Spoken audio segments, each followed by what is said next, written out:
waxaan ahay Chief Caaqil Cabdi Guulad Goobe anigii odayaasha la fadhiyaaba waxaanu doonaynaa inaan soo gudbino dhacdo annaguna aanu qaadan weynay oo aad noogu cuslaatay doonaynana bal ummadda kaliya reer Soomaaliland inay la ogaadaan oo ah halka lagu ururiyo alaabta dawladda hoose ee kantaroolka Hargeysa galbeedkeeda laga soo galo maalintii Jimcahayna dhaaftay maalintii Jimcahayna dhaaftay waxa gaar ka ahaa goobtaas nin askari oo la yiraahdo Maxamed Ibrahim Cilmi maxamed Ibrahim wuxuu hayay hawshii loo dirtay oo ah inuu meesha ilaaliyo amar baa la siiyay inaan cidi gelin kama boosto sida ku lahaa abaar 12kii waqti ku dhow oo maalintii Jimcaha ah ayaa inankii waxa halkii ugu tagay musharaxa madaxweynaha ee xisbiga kulmiye Musabbix Cabdi iyo nin kale la socda Musabbix wuxuu ku yiri inankii waxaan doonayaa markii uu joojiyay inaan gala meesha askarigii wuxuu u sheegay inaan la ogolayn cid gasha meesha amarku haystana ay tahay inaan meesha cid gelin cid madaxdiisu fasaxday mooyaan laakiin wuxuu ku adkaystay Musabbix inuu meesha qasab ku galo markii uu diiday kama boostii ugu yeedhay isaga xukuumaynankii kama boostii wuxuu ku raacay askarigii inaan meesha cid gelin telefoon buu dirtay wuxuu dirtay biliiska ka sareeya inamada ee xukuma ee jananada ah waxa amarka la soo bixiyay noqday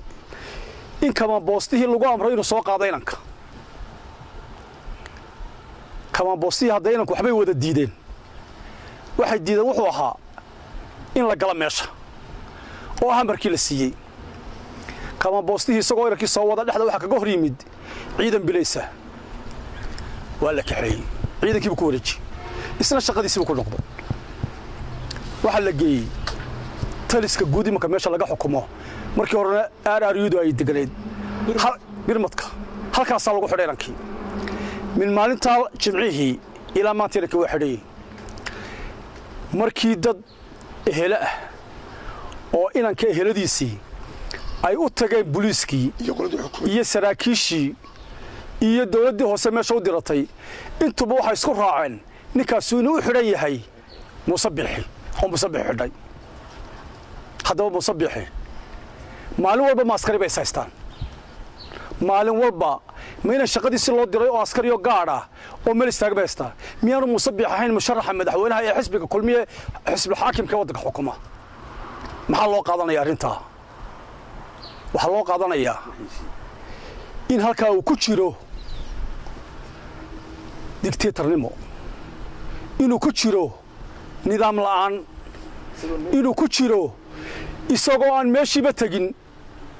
inay saystaan maalmada askari ama qof bilaamiya saystaan ama shiri inay yaro qaban qaabinaya saystaan anagu waxaan leenahay hadaan odayaasha inankaas xaqdarro ku xidhay inankaasu xaqdarro ku xidhay wuxuu xidhay Musabbixina de maaha sharci wax loo xidho maaha waa qof binaadmiya hadduu dacwo qabo cid dacwooday inuu dacwooyo oo meeshii ka dacweynayo meeshii laga dacwooday dadka laga dacweynayo soo laakiin waxa inoogu dambeysay hebel buu xidhan yahay de barigii baa dawladda dictatorka ahayd Maxamed Siyaad Ibrahim ugu dambeysay hebel buu xidhay laakiin maanta waxa bilaabatay dawladda kulmiye ka bilaabantay nin la iska xidho leeyahay hebel buu xidhay nin wixiisa laga qaado leeyahay hebel baa looga qaaday waxaan leenahay inuu soo gabagabeeyay hadalkayga inankaas dulmi buu ku xidhay inankaas wuxuu ku xidhay shaqadii loo dirtay inankaas wuxuu ku xidhan yahay awaamirtii madaxdiisu qaatay waxaan doonaynaa in si degdeg loo sii daayo inanka anagu Musabbix hebel u xidhay ma garanayne hadduu ninkaas sharci ku xidhay maxkamadda la geeyo 7 cisho meel lagu haystaa haddii aanu ku xidhnayna aanu ognahay inaanu ku xidhnay waxaan doonaynaa in inanka xorriyadiisa degdeg lagu soo celiyo reer Soomaalilandna waxaanu leenahay ninka idin soo socda ee doonaysan inuu madaxweyne idin noqdo doonaya waa ka maalmo ba askari haystaan hadalkii waxaan ku soo gabagabeynaya qaadan mayno dictatornimo ka dambaysa tii boqolaalkiiyo kumankan kun naga dhintaa dowladda Soomaaliland wiilka waxaan leenahay leeyahay musabbixi dib u fadhiisaadeer waxaan anigu idin sheegay abaadir baa la yidhaa SNM baan ahay oday Soomaaliland baan ahay waa la garanayaa TV-ga kama hadlo wuxuu baan isleeyahay dadka qaar baad waxa shalayta ku hadlaysay amaanaysa dib u caayin doontaa ama waxaad caayaysa baad dib u amaani doontaa sidaa ugeedan kama hadlo maanta meel laga aamusan ma joogto maalintii Axmed Benab soo degay baynu ogeyn askartii madaarka ta sheekh baynu ogeyn tan imika ugu dambaysay dawladda hoose ee kantaroolka galbeedka ee maqaaxida inta ka shaqeysa ee dawladda hoose alaabteedu taalo ee qarankaynu ognahay inankaas waa inankii ilaalinaya halkaa ciddii u diratay ee mas-uuliyaddaa lahayd wixii ay ku amartay buu yeelayaa waxaanu leenahay adduunyadanaynu maanta joogno dhib uma baahna afxuma uma baahna ni qof la iska xidho uma baahna waxaanu leenahay muusow haddaad madaxweyne doonayso nasiibkaaga ka qaad laakiin maalin walba ina yaroo meel jooga ha qabsanin qofka iminka la bedelo ee meel loo bedelo ilaa xusbiga kulmiye loo geeyo meeshii lama geeyo ood weyne mashaariicda ogtir maalintii way uga dhacday aanu leenahay Soomaaliland bal ha eegta halkii wax baraya dadka shicibka ha eeg waxaan kaloo leeyahay Siinaaya waa kii gudoomiyenimada ku wareejiyay isagoo madaxweyne waa kii bilaa sharci ugu wareejiyay deeym kale waxaan u maleynayaa madaxweyne baa lagu wareejiyay hadduu madaxweyne dalka yahay waxa kale daas tacsirin isagoo waddanka ma xumeeyo ya ila boqor bukaasa waddan waastay haddana waa kii beerka carruurta ku quraacnayay ya arrinkaas waxa weeye erginay lagu arag waxaanu leenahay taliya ku-xigeenka hoggaanka ciidanka waxaan ceeb ahayn maanta ma qabtaan inaan mas-uul ka tihiin oo shaqaynaya oo shaqadii qaranka haya oo idaan inuu dembi galay iyo inaanu dembi galay kala hubsan yaa maalin walba leedi musabbixi u xidhay idriiska iska bixiya dadku idinla yaabin ya anagu idinkaanu ii khasoonaynaa haddii dadku dembi galo waa la xidhaya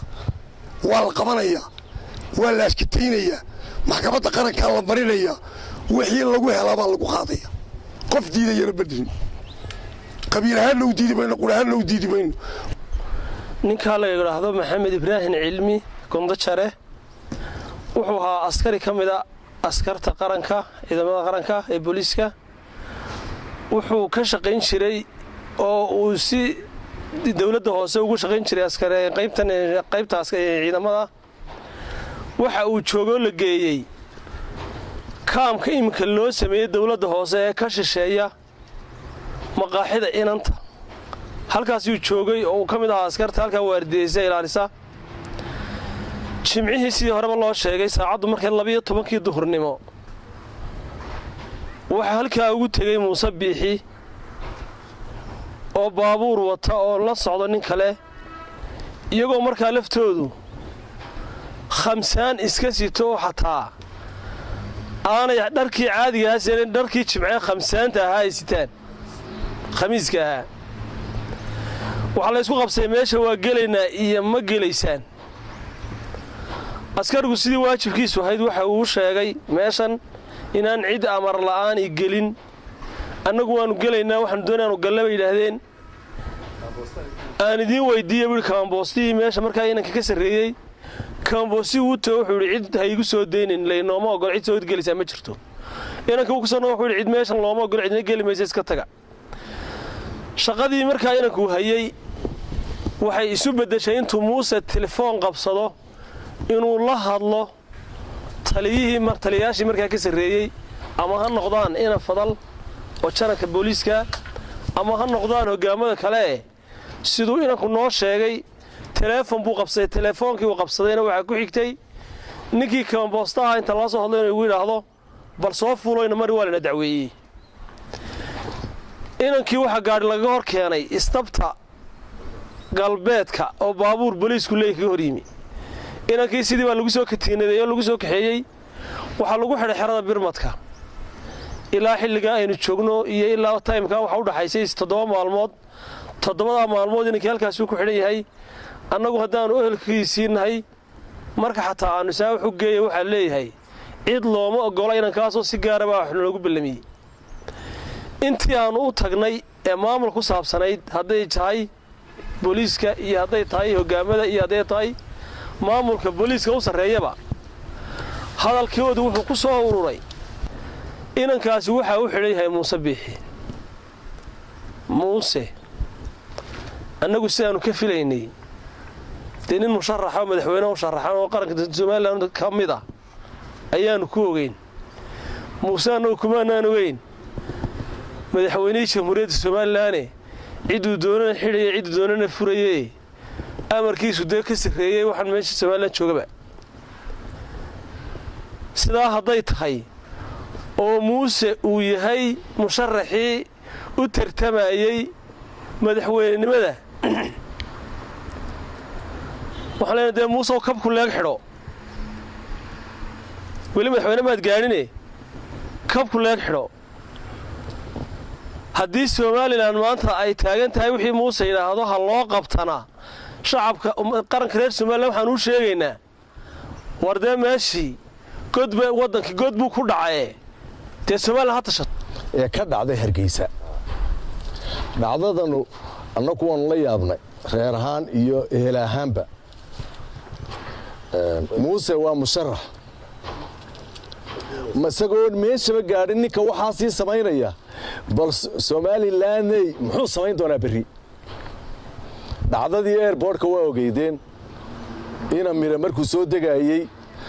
askartii joojisay waa ninkii feerka ku waalay imikana askarigii yaraa ee meeshii loo diray uu madaxda ka noqon lahaa madaxweynaha u noqon lahaa isaga dantiisa ilaalinaya isaga ilaalinaya booliisku waa in la ilaaliyaa oo la xurmeeyaa nimadeena aynu ku jiifnaaba waa booliiska kii uu xurmeyn lahaa ee yidhi waa la doonayaa inuu yidhaahdo waar waxaan ahay sidaan aan u socdaa muusaan ahay ama ciddaas ay soo dirtay ama maayarka uu la hadla madaxdii golaha deegaanka ciddii xukumaysay meesha